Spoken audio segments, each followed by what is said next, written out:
Have you guys heard of the words less is more? A mental tool that I use to stop myself from overdoing something. Hello, welcome to my thinking out loud number, I want to say 50. And for my 50th one, I want to do something special, which is to actually write up notes. You know what? I don't actually hate it. I'm just a very lazy person. I would like to share a thought that I've had. Have you heard of the advice, less is more? Now, I got a little bit of a twist to it, which is less now is more later. It's important to me because it's helped me kind of reel in my tendencies to be a little bit excessive. I catch myself overtraining well past my limits till it becomes counterproductive. An example of this is when I went overseas, me and Alan were sussing out the ramen street. We had one really good ramen bowl and I was like, damn, I'm gonna get another one. Knowing that I've already had a full bowl and I was kind of getting full. My mate was like to me, nah, don't do it, you know, it's like not gonna be worth it, this, that. But obviously I didn't listen because I was still running off the high of the first ramen, salt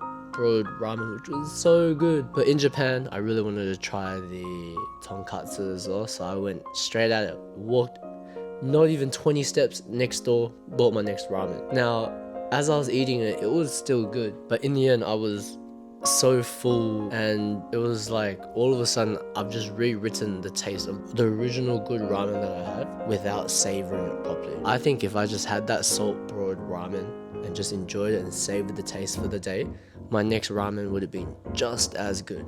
But I ended up having two, and all I can remember from that trip is being, well, kind of fat and uncomfortable while walking. This links to some concept. If you've heard of it, it's called the law of diminishing returns. The more effort that you put into something, sometimes might be counterproductive. For example, let's say you're trying to clean a toilet bowl. You can do your basics, you use bleach, rub it, scrub it, and obviously that's effort that you've put in. Now you can take the extra step and use a toothbrush to clean the cracks, or get a microscope and start scraping off all those little pieces. Now that would take up so much more time, and the return on that effort put in has kind of diminished. By telling you these thoughts, I guess I want you guys to kind of reel in your excessiveness. Not saying that you guys are excessive, but if you ever come across a situation where you're trying to figure out whether or not you should take another shot while you're at your limits, or let's say you're training really hard and you're trying to figure out if you should take one more PT session on top of what you already have, maybe take it a bit easy,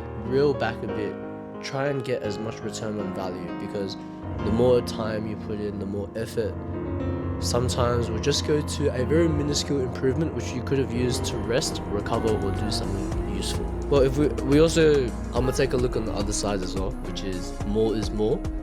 And that's sometimes true, you know, like the more protein you eat, the more protein you eat, the stronger you grow.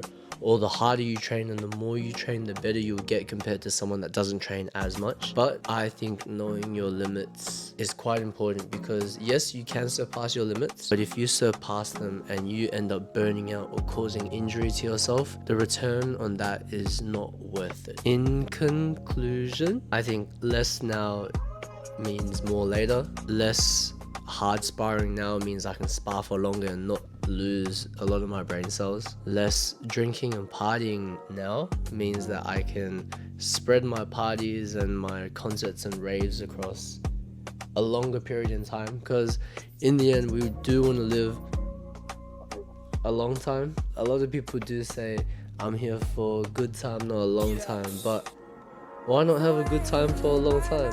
Yeah, that's my spiel.